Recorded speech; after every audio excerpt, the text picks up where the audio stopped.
we made it. I can't believe we made it all the way through the group stages. Welcome. Another episode of VAR and Espresso. Welcome, Leo, Daniel, and a special welcome now to Patrick, who will be joining us often, hopefully, and who another voice to the added to the scene here. Welcome, Patrick. How's it going?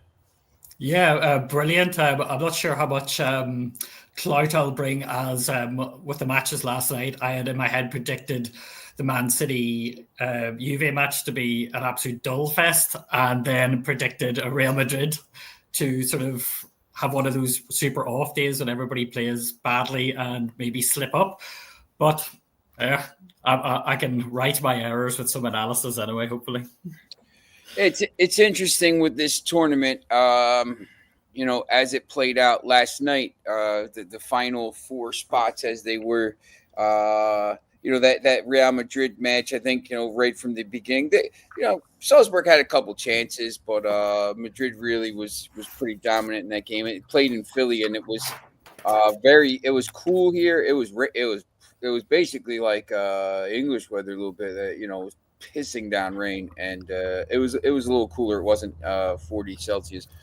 It had cooled off, but the other game in that group that basically Al Hilal scored very early in the match and very late in the match, and I think we'll get into it. But when you look at this bracket now, as it is, I can't.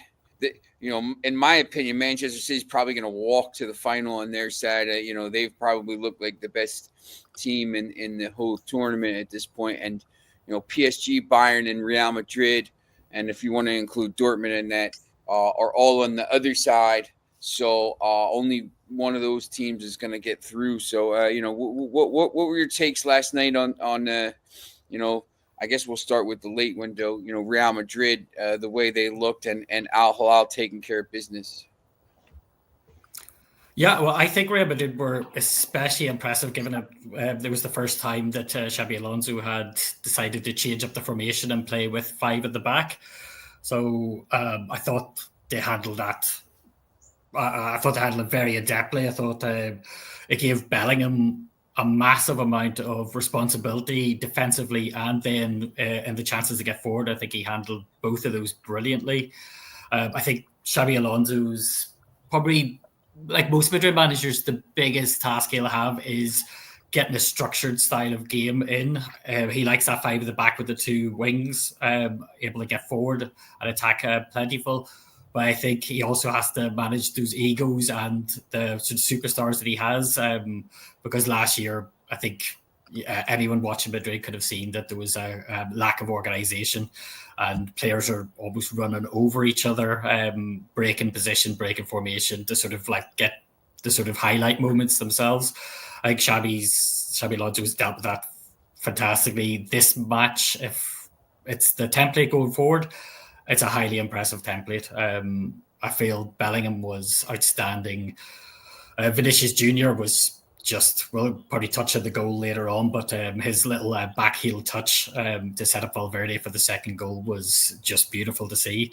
I'm sure Alonso has absolutely nothing but positives to take from that game. It's interesting, too, because, Jude Bellingham, obviously, when this tournament ends, he's going to have the shoulder surgery, and they've already announced him. It's going to be 4 or 5 months out. So he's, obviously been playing injured for a long time. So they're going to lose him. Look, they have the players. Mbappe hasn't played a minute in this tournament, and I think they've been doing well. But, to go ahead and really in the game, people were a little bit nervous about, I think if you're a fan of Real Madrid, I think people were nervous about this contest because, once again, Salzburg wasn't supposed to be here. They weren't going to, one of these, they probably didn't have, a lot of pressure on them. No one thought they were going to do anything. And then this game, if they take one of the early chances, maybe they make it a different game. But Madrid just took care of it, right, Daniel and Leo? Daniel, go on. I think that's a fairly succinct summation. don't know why I'm using those words today. I think what was particularly interesting was like Thomas was saying about the template for Madrid, because yes, as Patrick was saying, sort of lining up with a 5 at the back, but it's probably not going to be the plan, just because obviously Tchouaméni had to drop in. Obviously, they've lost Asensio because of suspension, and they still don't have Militao through injury. And Rudiger's been rushed back slightly, so I'm sure they're going to be being very cautious with playing him.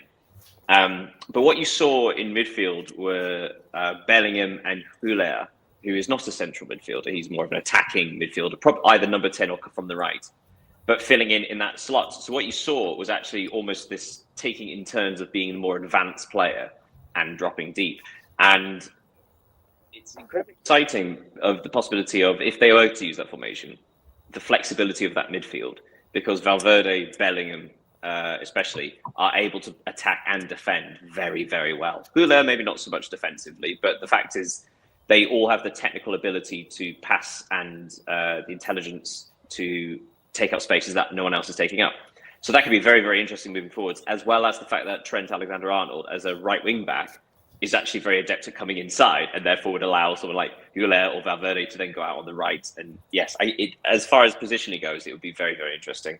Salzburg, in regards to the match, Salzburg, even though the stats say they had as many shots as Real Madrid, the XG was way lower. They relied on long shots and not even half chances. At no point did it feel like Salzburg were in control of the game, and at no point did it feel like they could shock Real. Real, I think, even despite the fact it took them 40 minutes to open scoring, it felt like they were always going to do it. Leo, do you agree?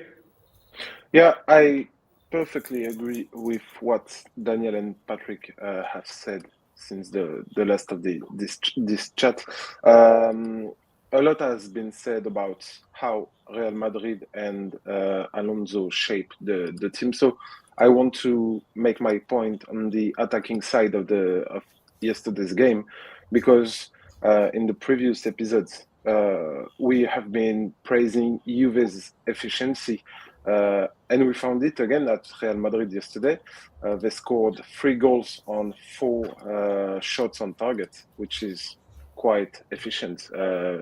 It's 75% of the shots on target back in the back of the net. Sorry. And we can also talk about Vinicius, who had rediscovered the role of the attacking leader, but that left him in the first 2 games of this competition. He was not in his best form. Yesterday he scored a goal. He's 106 with Real Madrid, so as good as Gareth Bale during his 9 years at the club, and he delivered a perfect assist. And I don't know if you felt like that, but it reminded me of Guti's one for Benzema a few years ago. I know the one you mean. Actually, and talking about the attacking thing with Vinny, as I'm on personal terms, Vinny to me, I find it particularly interesting because it reminded me of a couple of seasons ago. Obviously, before Mbappe, Real were playing sort of with a top 2 and then a number 2. So Bellingham would be that attacking midfield role going into the box, and then you'd have Vinicius Jr. and Rodrigo on the left and right. It had a similar feel to that with Vinicius Jr. sort of partnering Gonzalo Garcia up top, with Garcia peeling off to the right and Vinny Jr. being more in the centre. Now, yes, Bellingham actually dropped deeper at times, but you saw, especially with the first 2 goals, and actually there was a chance in the 20th minute, this lovely, there was a passing move starting off in Real Madrid's left-back position. Fran Garcia intercepts the ball, passes it inside to Valverde, who then passes it forward to Bellingham, who then passes it forward to Vinicius Jr. It was a gorgeous passing move and actually could have resulted in a goal. But all their best work seemed to come straight through the middle, which is slightly unusual when you think about Vinny Jr. But the passing lanes that these midfielders have created means that their pass through to the 2 strikers is dangerous. And that could be something to look forward to once we have Mbappe. I think Leo said actually about a week ago, it was your opinion that Mbappe would have to play on the right of the front 2. And it may well be the case. I mean, how else do you get Mbappe and Vinicius Jr. playing well in the same team? perhaps they both play slightly out of position. But then, getting the best out of players like Bellingham and Huller in that number 10 role could be the key. Yeah. There's some breaking news in the Premier League. Substituted players are now going to be able to be interviewed on the touchline after they come off. Players, cameras will be allowed in the locker room or the dressing rooms to talk to players, and managers will be interviewed at halftime on the way to the dugout, and cameras will be allowed on the pitch after the goals to follow the players and get up close for goal celebrations. I'm ready for the dullest interviews ever. Like the amount of interviews that managers have to do already, and it's so repetitive having to do it pre-match, mid-match, post-match, and they just give the same answers. Yeah, it's the same thing in over here with baseball. I mean, there's these cliches and stuff. They're trying to. I can just imagine that for the last Champions League final, when PSG were crushing Inter Milan, and when a player went off, he has to justify his performance, and it was already 5-0. How do you... DeMarco had a shocker. Imagine going out to hey, DeMarco, how did you feel that way? He's like, leave me alone. No. Yeah, or when somebody comes off when they don't want to be substituted, and if they like kick a water bottle, and then somebody comes up and says, "So, how do you feel about how your game went? And are you happy with the substitution?" Oh my word! It could be good. It just sounds cringy, but yeah. But in Spain, they do something interesting in La Liga, and I don't know if they also do it in La Liga too. But there are cameras before the games in the room for players and everything. It's interesting to see how a team prepare for a game. But to interview the substitutes, it's kind of strange. I don't know if anyone was watching, if you guys were watching the Madrid, or did you get a chance to watch the Al Hilal match last night? Extended highlights, simply because it was quite late, obviously for you. On the same time, it's tough to watch the two, here. But I thought professional performance there, and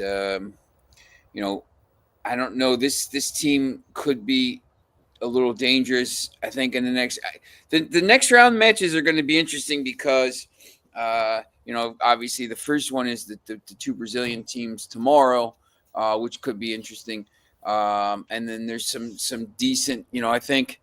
Not all the favored teams are going to go through. I think you're going to see maybe one or two, upsets somewhere, not sure where. But, once again, I think Monterrey has a decent chance. And you could read more about that today on Sports Talk United. But, Al Hilal, I mean, just a professional performance to go through and just basically lock up their spot, right? Yeah. In my opinion, I didn't watch the game, but only the highlights and read a lot of things. But according to what we have seen from Al Hilal since there, we can maybe say that Simone Inzaghi may be in the process of turning Al Hilal into the Inter of Saudi Arabia. They are unbeaten in the competition. They only conceded one goal. I think Monterrey and PSG are the only teams to have conceded one goal also. They are capable of suffering in the game. Yesterday, Bono saved some chances from Pachuca, even if it wasn't big chances. It has to be done.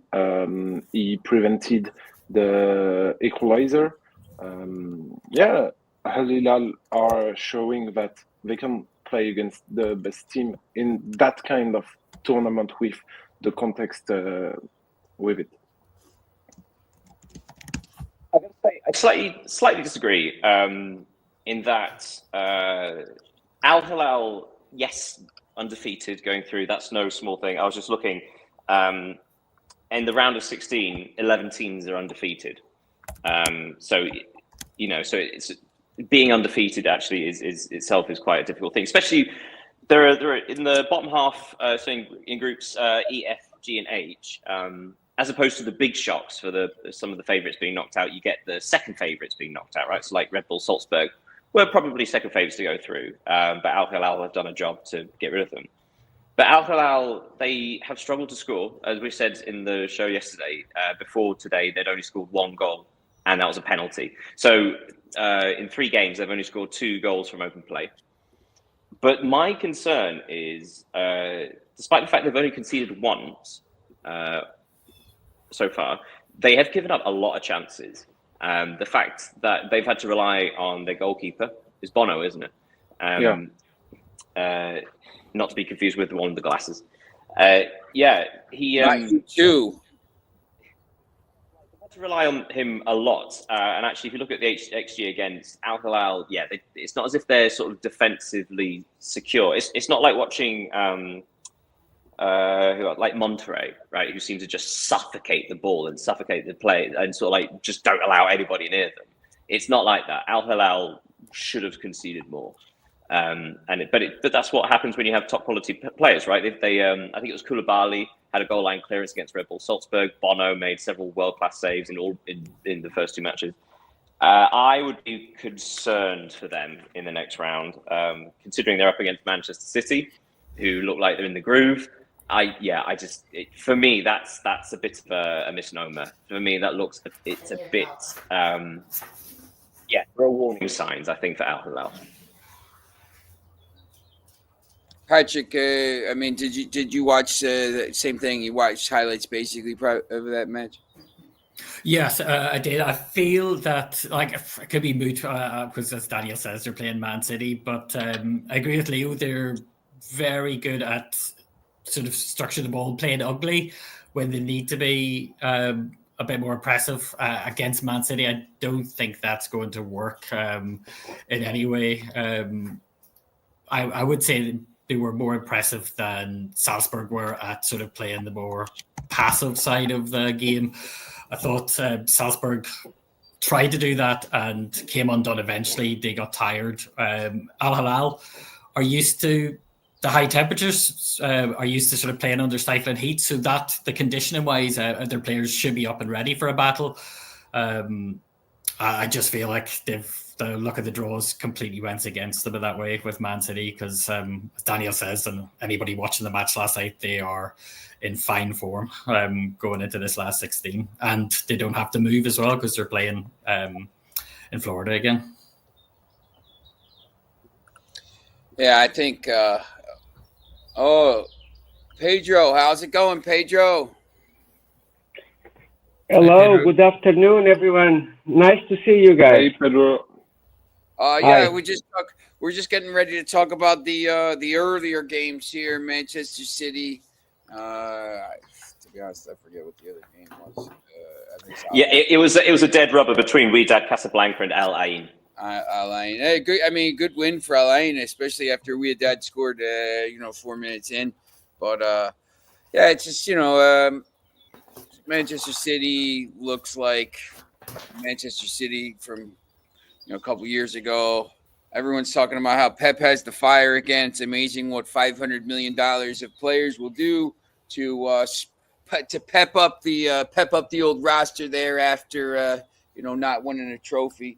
So look, obviously, once again, in my opinion, they walked to the final in that top half of the bracket, and they're, to me, I think they're going to win the tournament at this point. But who knows? I mean, their squad depth is deep. But once again, I mean, they spent a lot of money, so they should be expected to be winning stuff and not winning. Having a year where they don't win anything.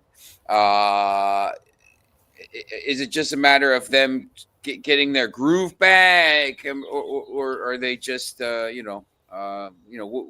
why are they so much better this year than they were at the end of the season? And is it because Rodri is back? I mean, I know he's a huge player in the middle of the pitch for them, so maybe just because Rodri's back, who knows? Can I voice a potentially unpopular opinion? Go on. Are you adding another charge to their charges? Oh, God only knows when they'll be released. No, Leo and I were chatting last night, and he'll know my feelings on the matter. Manchester City in the second half were excellent, without doubt. There's no way to disguise that. However, there are certain things that have happened in this tournament that genuinely irritate me. So a couple of days ago, like Mamelodi Sundowns, I was saying to Leo, they had 8 minutes of stoppage time and 2 strikers on the pitch, and they didn't play. They played one long ball. They just refused to do it. It just annoyed me. And likewise in this match, I got genuinely angry at. I'm not sure if it's a tactical decision or if it was defensive error, but there was something going on in the second half, and it just infuriated me. So personally, I think the first half Juventus did really, really well. I think that was a fairly even half. Manchester City had control of the possession, but Juventus were finding these moments to break, and it was working. And in fact, I would argue that basically all of the goals Manchester City scored were Juventus errors, as opposed to Manchester City being that good. The first one, Doku down the left, there was a big mistake from Alberto Costa, who stepped up rather than dropped back, and that allowed Doku the space. And then that was compounded by Kalulu coming across, and we all know Doku's going to jump onto his right foot, and yet he sort of committed. Doku went round him too easily and scored. Still a good finish, still a good pass, but the defence made it too easy. The second goal was so stupid. I can't actually explain how the own goal was scored. It's like he took his eye off the ball. There were no Manchester City players near him. Yeah. So the fact that Manchester City were winning 2-1 kind of baffles me. Do you know what I mean by that in the first half? I've got more to say, but I'm going to open up to the floor for the first half alone, because the first half was very different to the second half. Yeah, I agree with you when you're saying Juventus shown a terrible defensive performance yesterday. In fact, yeah, there were a lot of errors, but we cannot forget that errors are caused by the adversary. And yesterday, Manchester City played very well. I think it was, in my opinion, it was a really pleasant Manchester City side with a vertical attacking threat, which was not, which is not their, how can I say that? The thing they used to do every time. Now they got really great passes with Ryan Nait-Nouri. His assist for the Doku's goal was tremendous. We can see that players on the wings go deep, and they were found in the back of the back line of the opponents, and it was really attractive to watch. Really vertical. I really like that kind of that Manchester City side. I mean, yes, I can completely agree with how they were playing and the that sort of thing. But the thing that was genuinely angered me. So in the second half, at half time, Omar Mamouche is withdrawn. Erling Haaland is brought on. Okay, so it felt like, again, first half different to the second half, and Juventus made a couple of changes as well. But the sense playing in with a back three, it's more essential than a back four to keep a straight line when you're dropping deep, when you're coming up, because where the wing backs are, if your wing backs aren't in line with your back three, there's a fair bit of space for the opposition wingers to run into. What kept happening, and again, this is why I was messaging Leo, because I was so angry. Every single time Manchester City played the ball forward, Savona, who seemed to be man marking Haaland, was about 5 or 10 yards deeper than the other two centre backs, which meant you had this incredible thing of Savona being deeper, and then the two centre backs, and then the two wing backs. And so you had this stupid thing where Doku and Savinho, which had the free run of the wings, and when they were taken off of Foden and Cherki, it didn't get fixed. So it looked, every single time Manchester City attacked down the wings, it looked like they were overloading Juventus. But that was because they had so much space available, because the centre-back, Savona, and then he was replaced by Gatti, I think, just kept dropping, but no one else was. So that's why I was getting so infuriated, because that's a very basic error. If like one defender is dropping that far deeper than everybody else, that's just playing everybody else on side. And you saw that with goals 3, 4, and 5, in that had there been a decent defensive line, those opportunities aren't given, although 5 came from a set piece. That's a bit different, actually. So, but goals 3 and 4 are caused because one player is significantly further behind everybody else. That's my rant. I'm sorry, but yeah, it really annoyed me. Oh, Sean, we can't hear you. Yeah, sorry, I put it on mute because there's people walking around. Patrick, I'm going to ask you a question here. I'm going to put you on the spot on your first day here. Go for it. Because, look, I mean, I'm a Manchester United fan, so just know that. And look, they play great football. They're dominant. They spend a lot of money and all this stuff. And they didn't win a trophy. But, like, at some point, like, I watch the studio shows and everybody's talking about, the city's effusive football and this and yeah, they got good play. Like, they never bring this stuff. There's so much stuff surrounding this project. There's so much stuff. They've been in this, no one seems to remember that they were banned for 2 years from European football before it was overturned. So they had enough evidence to ban them and all this stuff. Like, do you? And I don't know who your team is, as who you support or whatever. So maybe you're a Manchester City fan, but I don't know. But do you have to take this with a grain of salt to when you're watching this stuff, or do you just put that stuff to the side and say, I just see and watch them for what they are, and then when they're, relegated to League 17, the non-league, and we'll deal with it then. Like, how do you deal with this whole thing with Manchester City? Because I think, for a lot of people, it's frustrating, and City fans don't want to hear it. Like, where do you stand on all that? Yeah, I think it does stick in the craw of a lot of football fans that they seem to keep on finding loopholes and ways to get around the law the charges have been dropped against them or been placed against them, and they just seem to be able to get the right lawyers and get the right actions to keep on postponing it. It was funny, you mentioned a few minutes ago before you asked me about the charges. A smaller one last week. I don't know if anybody saw this, but they were charged $1 million by the Premier League for second time. Yeah, 9 matches late, and sometimes up to I think 4 minutes. And last night, they came out a minute and a half late again. So it's like they obviously know they keep on getting away with this, so they don't care. They like 1 million drop in the ocean. It is ludicrous that they're awarded these opportunities where if a team wasn't backed financially, and maybe like a sort of team like Nottingham Forest a couple of seasons ago, they got points deducted very quickly for financial mismanagement. Everton, Leicester, all these rule breakers break rules all the time, and they flaunt the rules and they do this stuff. And I think it's the same thing. People are like, "Oh yeah, it's not a big deal. They come out late," but it's like they don't care. They just don't really care about the rule. Like the way I'm looking at it, and the way some other people, they're like, "Hey, we don't really care. We'll do what we want." Yeah, and it's the passive nature of when anybody's asked about it as well. It's sort of similar to Newcastle. They won't directly answer a question regarding it.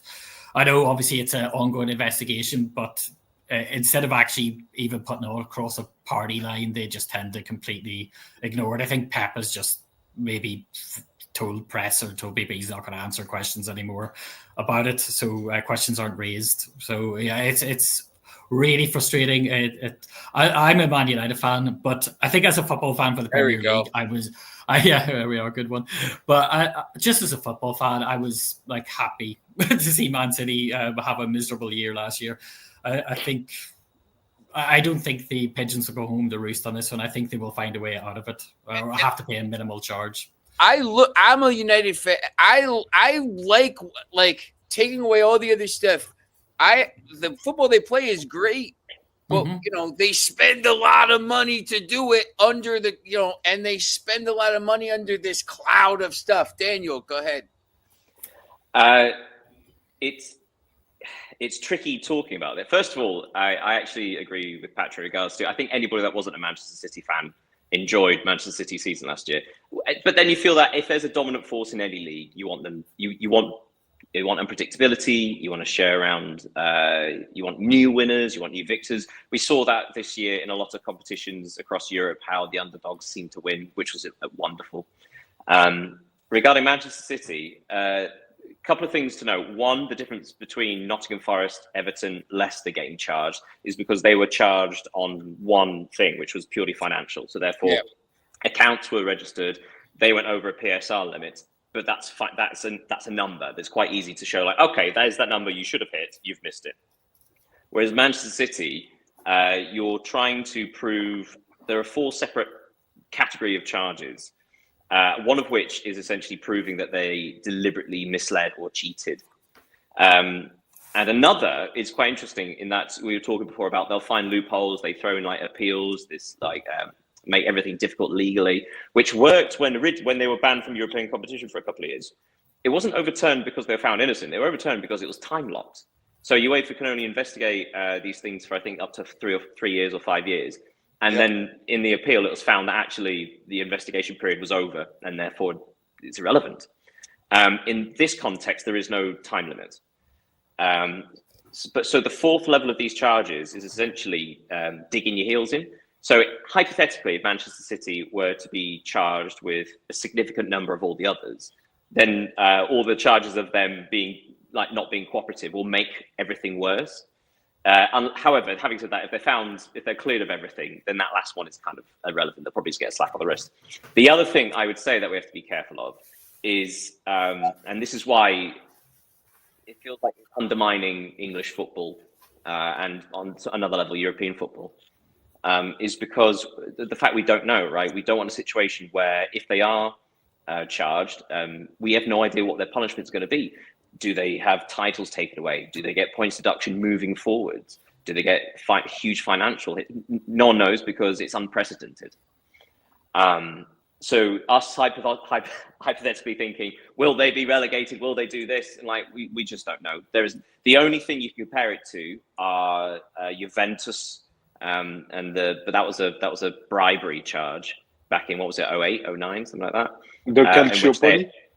Yeah, exactly. Thank you. In which they had title stripped and they were relegated, or Rangers up in Glasgow, where they were found to have breached financial rules and were basically kicked out of the league and had to start again at League Two.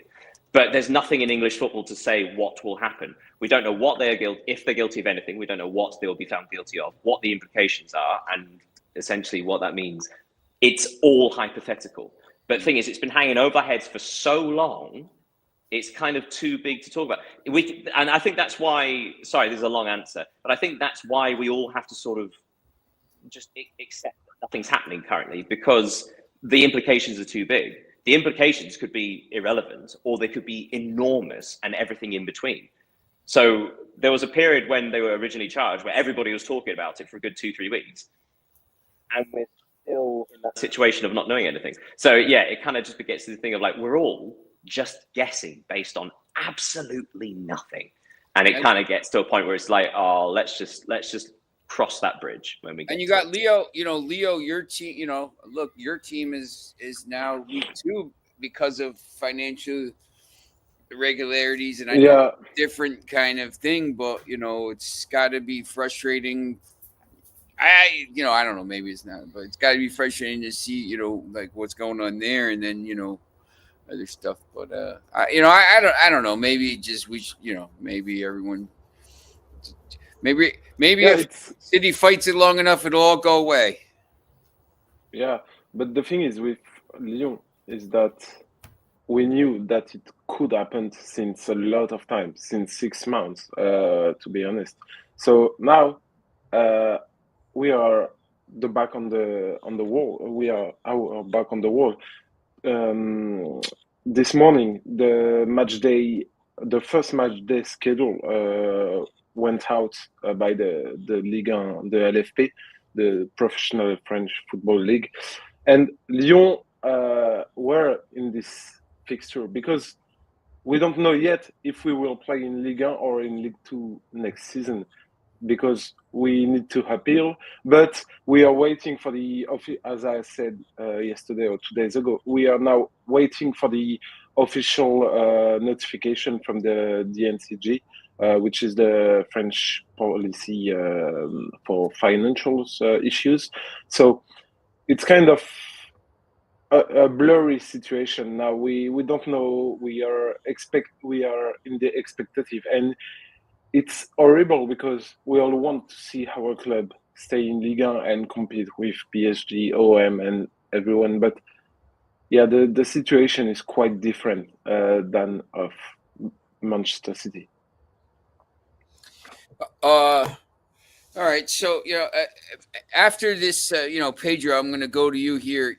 After this, the round of, or the group stage is over, and we have the round of 16 looming here tomorrow. Pedro, as someone who is an expert on football wagering and stuff like this, where do you see, who would you put as the favorite now?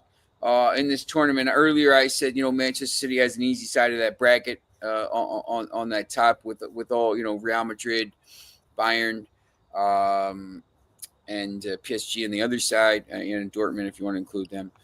Who would you say is the favorite here, Pedro?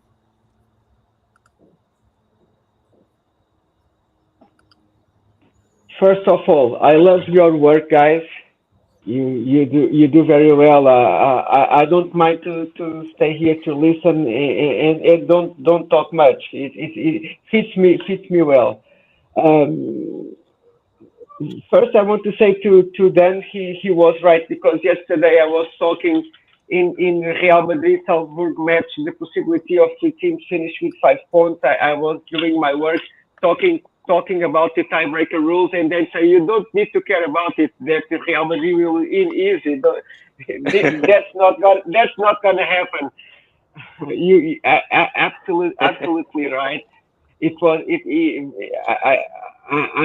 enjoy the match to see that beautiful drives, that goals, the magic of the players of Real Madrid. They are in another level. In the other match, I saw that the gods of soccer listened to my prayers. They gave us a spectacular match with 7 goals, and the Juventus match up. It defends the own goal. It's no sense, everything. Now, talking in a wider perspective, in a better perspective. Now we have in the. Oh, that was bad timing. Oh, you just. Pedro! I was just ready to take notes there. There he is. Go ahead. No. Just okay. I will make sure. The clubs from Europe will have an edge in the next round over the American clubs and the Asian clubs, because they have more depth, more experience, more well coached. They have the best players in the world, and they will make the difference. Okay, that's my opinion in a better perspective. But of course, the bookmakers know this. Will make the odds according this. So people who wants to play the favorites will need to take in the handicap and what we will see if the games are close. And the dogs who are going to bark in this round, obviously always show up 1 or 2 dogs who bark in this situation. Is Benfica one of those dogs against Chelsea tomorrow, Pedro? I'm thinking that Benfica could be one of these dogs. Yes. Wow. Okay. Tomorrow, just go through. Palmeiras plays Botafogo tomorrow. Benfica plays Chelsea tomorrow. Inter plays Fluminense. PSG plays Inter on Sunday. Flamengo plays Bayern. Into Miami specifically. Inter Miami. Yes, yeah. Inter Miami. Sorry. The other Inter, the Internazionale. Monday. So the games on Saturday and Sunday are 12 and 4 Eastern time. Figure that out where you're at. And the other games are 3 and 9 Eastern time. Inter plays Fluminense on Monday. Man City plays Al Hilal. Tuesday. Real Madrid, Juventus, Dortmund, Monterrey will be the last game of the bracket. So of the games tomorrow, Palmeiras, Botafogo, Benfica, and Chelsea. I think we'll talk a little bit more about these tomorrow as well. And Sunday, PSG, Inter Miami, Flamengo, Bayern. Of those first 4 games, which ones interest you the most? We'll start with Leo. Okay. Of course, it will be for me PSG versus Inter Miami because of the backstory between Lionel Messi and his former club. Everything hasn't been good since his departure from France. He said a lot of things. A lot has happened between both parties.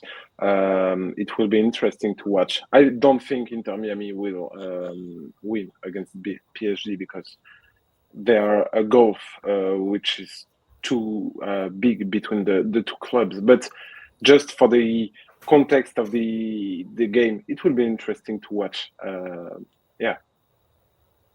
What about you, Patrick? I've got my eyes on Benfica Chelsea. I think that Chelsea had one of the easier groups and made very hard work of it at times. I still think they're playing with a lack of cohesion, which sort of has been their trademark over the last year, 18 months. Benfica look solid. They look like they can defend. They look like they are happy to absorb pressure and pick their points to attack. So, yeah, I'm with Pedro there. I think the Benfica dog might be barking tomorrow night. Daniel. I'm quite interested on Sundays, the second game on Sunday, Flamengo Bayern. Bayern have been the dominant side in their 3 matches, but they really did struggle against Benfica. And Flamengo have looked really impressive. I do wonder if that is a possibility for an upset. Also, just a quick question. I know it's because it's on a weekend, but also it seems unfair that there are 2 sets of matches playing midday in this heat, as opposed to, say, Manchester City, you get to play at 9 o'clock. Like that impacts the players differently, playing in the midday sun and the evening, right? That's not quite a fair trade. Yeah. It's probably going to be about the same. The heat wave broke here, so they got lucky. But I think, what going forward, obviously, because this is a dry run for the World Cup next year, if that's going to be the windows on the weekends with these games, I have to look that up because usually it is. So 12-4 definitely is a different. There's different. Playing tomorrow at 12 in Philadelphia for Palmeiras and Botafogo definitely is going to be warmer than playing, 9 o'clock somewhere else. If they were playing the game like last night, the game that Real Madrid mentioned in Philly, the temperature was about 70 Fahrenheit, which is, probably, 22, 23 Celsius, and it was raining. So it was a much cooler. They even had a hydration break, which they didn't really need because, it wasn't that bad, but that's going to be much different than playing even, 12 o'clock PSG Inter Miami is going to be, inside. So that doesn't matter. But Flamengo, that's inside. Maybe the 2 matches tomorrow, the 4 o'clock Bank of America Stadium in Charlotte is going to be much warmer, like you said. So that is a little bit of a disadvantage. I don't know why they're doing that. Probably for TV. I'm interested to see this game tomorrow in Philadelphia. Palmeiras and Botafogo. One of these teams is going to be in the quarterfinal with the winner of Benfica and Chelsea. So one of these teams, of Palmeiras, Botafogo, Benfica, and Chelsea, one of those teams will be in a semifinal against, Inter, Fluminense, Man City, or we'll just say Manchester City at this point. So one of these teams is going to be in a semifinal, which means, A, you have a chance to get to a final, but B, if you're winning some of these matches, Chelsea. There was a story that said, Chelsea has already paid for Liam Delap with, getting to the round of 16. So, if you're at Chelsea and you get to a semifinal, you're making a lot of money here. So, there's, that involved as well. But, for a Palmeiras or a Botafogo, say one of those gets to a semifinal, I mean, that's a big boost to their budget for the year. So, that's also included. But also you're in the semifinal of the Club World Cup. So that's always, also big. Pedro, you're ready. You're trying to look at the Benfica at Chelsea, I would assume, correct?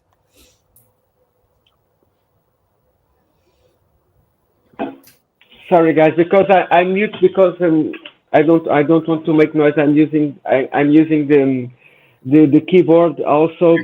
Yeah, you're making people money, Pedro. I understand, man. You don't have to explain.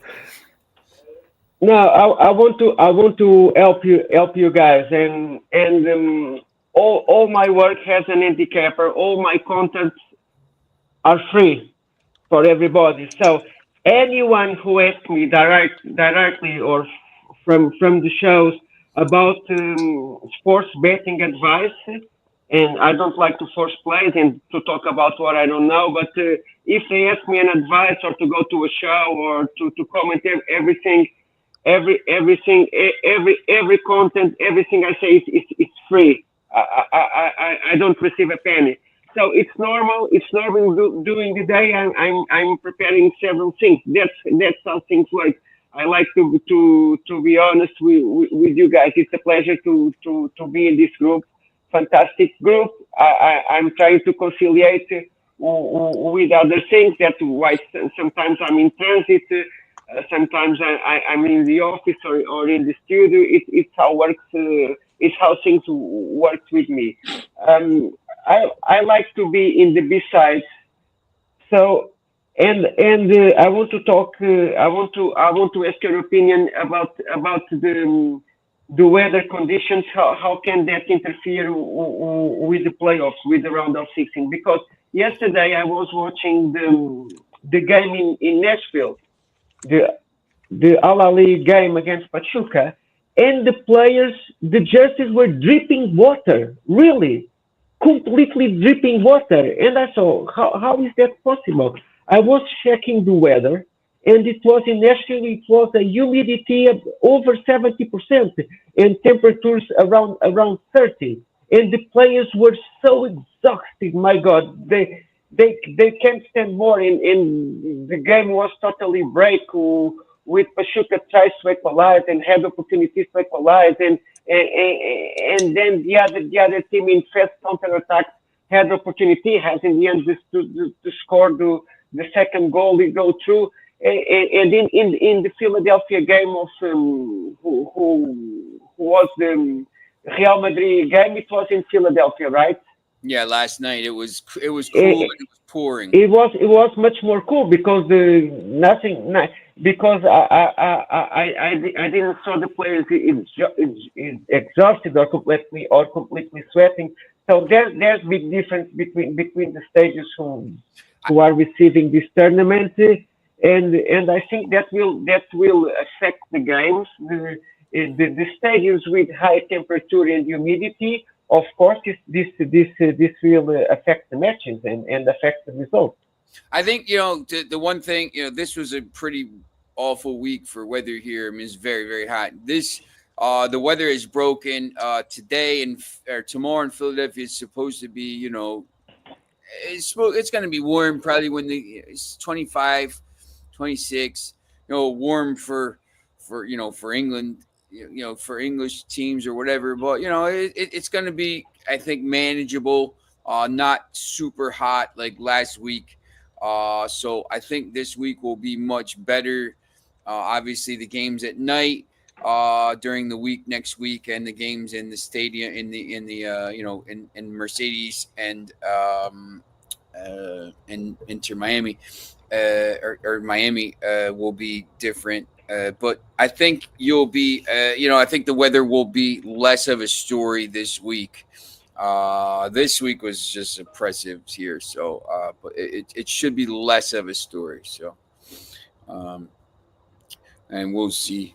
It's just any kind of just quickly we'll go through. I mean, I know Leo. We have the story coming out today about our what we thought was the best moments or surprises for that this group stage. I mean, what was your main takeaway from the group stage? It could be anything. The fan support, the whatever. I mean, what was your main thing you took away from the group stage?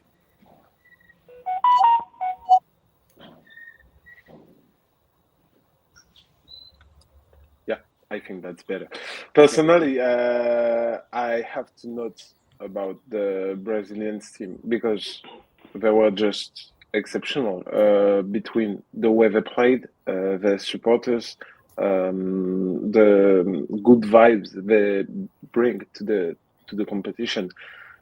I would have loved to say South American teams, but Argentinians has deceived us on a sportive way, so it's quite complicated. And from what we have seen between Inter and River yesterday or the previous day, it was not a good image for football and for Argentinian football. Daniel, what are you thinking? Well, I'll be contributing a little bit about Auckland City. I think any team that gets beaten 10-0 in the first game comes back to essentially hold Benfica for an entire half, even though they conceded in the 6th minute of stoppage time. And yes, they went on to win 6-0. But then in the third game, to somehow find the determination and the backbone to still fight and to still, it's just for pride, isn't it? And yet, they did so well against Boca and managed to get a point, which they really shouldn't. We're talking again a semi-professional team who have been absolutely destroyed in the first match, who got well beaten in the second, and somehow found a way to get a point. And we're not just talking about, and I mentioned before, in England, we have the FA Cup, where you have fairly regular, let's call giant killings. But usually in those contexts, that involves, say, a team like Manchester United going to a non-league ground, small dressing rooms, and the pitch that's deliberately bobbly so the good players can't pass the ball. It's in those contexts the smaller team can win. This isn't this. This is equal playing for everybody. It's intense heat. And you're playing against teams that have, fitness coaches and proper training for that. And yet the semi-professional side managed to get a point, despite all of that. And apart from anything else, I also said that the fact that in this competition, I think it's something that you earn like $2.5 million just for participating. And then you get money if you win a game. But you also get money if you draw a game. So the fact that they drew a game means they get an extra, I think it's just under $1 million. For a semi-professional side, that is astonishing. What an achievement for such a small club, and also shuts people like me up, because at the start of the tournament we were all talking about why the hell are they here, especially after the 10-0. Why are they here, even though they earned the right to be there by winning the Oceania Champions League? Having a semi-professional side sort of is unbalanced in this tournament. But you know what? It shuts me up. They not only do they deserve to be here, but they've earned the right to be here. They held Boca, and you know what? They got more points than 5 other teams. What about you, Patrick? Yeah, it's good. I wish I'd have went first because it looks like I'm going to be piggybacking off Daniel and Leo here. But my high point, I'll keep this short, is I can't wait to read your piece, Daniel. But it is Auckland City. It was amazing to see them, and amazing for their pocket of fans. Just to get that point on the board, especially as Danny said, after such a harsh opening match, to reset and just play like it was attractive football at times, but just full of heart, full of determination. And I'll be keeping an eye on them from now on, because I've become a little fan of theirs because of that. And the low point for me, just to touch on what Leo said, was the Argentinian teams. I wish I could say I was surprised, but any sort of time I've dipped into Argentinian club football, like looked at bigger matches in the Argentinian leagues, there always seems to be red cards scattered around, quite ugly play. I feel that for the fan base that they brought to the tournament, the teams really let them down. So I would really hope that there's a sea change in how the Argentinian Football League and the styles of play are structured from now on, because that was pretty disgraceful. And the fans just did not get a penny's worth of what they paid for. How about Pedro? What was your biggest takeaway? No, from this tournament, I'm sad that we don't have an African representative, because there's so many African good players in Europe. Most are from second generation, so they have a double nationality, and Africa, who is a continent who is struggling with so many issues, and they cannot qualify a team for the round of 16. I don't know if you guys for the finish talked about. Oh, you've gone again, Pedro. You've gone again. I'll wait for Pedro to reconnect. I've written a couple of questions down, like a little fun small quiz, if you want to give it a go. Just to do with the group stage. So first of all, which team scored the most goals? Bayern Munich. Anyone else? City. Yeah, I would say City. Manchester City scored 13. Bayern scored 12. Which, again, considering Bayern scored 10 in the first game, is kind of surprising. And actually Juventus are the third top scorers with 11. Which, even though we saw like Bayern's unbalanced with Auckland City, also shows just how unbalanced the group with Manchester City and Juventus were, because of course they destroyed the others. Top goal scorers is currently a tie between 5 players. 2 are Bayern players, Musiala and Elise. Benfica player, Di Maria. Scott, obviously, they both played against Auckland City. Foden. And the other one is, and one of the others is Yildiz for Juventus, who we mentioned, Juventus. Who is the other who scored 3 goals? Leo, you're not allowed. We did this yesterday. yeah. Foden. I think he I'll give you a clue. 2. I'll give you a clue. It's an eliminated team. I don't know. Oh. It's Abu Ali for Al Ali, who got a hat-trick in the third game. Actually go on what Pedro said. It's a shame about certain African countries. Al Ali were nearly there. They showed enough to get through to the next round. I obviously have a big love for Mamelodi Sundowns. They almost had enough to go through. Next one. Which team scored the fewest goals? Now, we mentioned Auckland City. They scored 1, technically 2, because 1 was an own goal. So there are 2 other teams that have only scored 1 goal in the tournament. Who are they? Wydad Casablanca. Al Ali. Well, it can't be Al Ali, because they scored. Abu Ali scored a hat-trick. Wydad Casablanca has scored 2 goals. Because Al Ain scored 2 also. Wait. Elliot, how many? What is it? 2? How many? So just 1 goal. So 3 teams scored just a single goal. One was Seattle Auckland City. Sounders. No, they scored 2. Okay. It's another American side. Is one of them. Yeah. FC. LAFC scored in like the 86th minutes of the final game, so it took them a while. There's one more.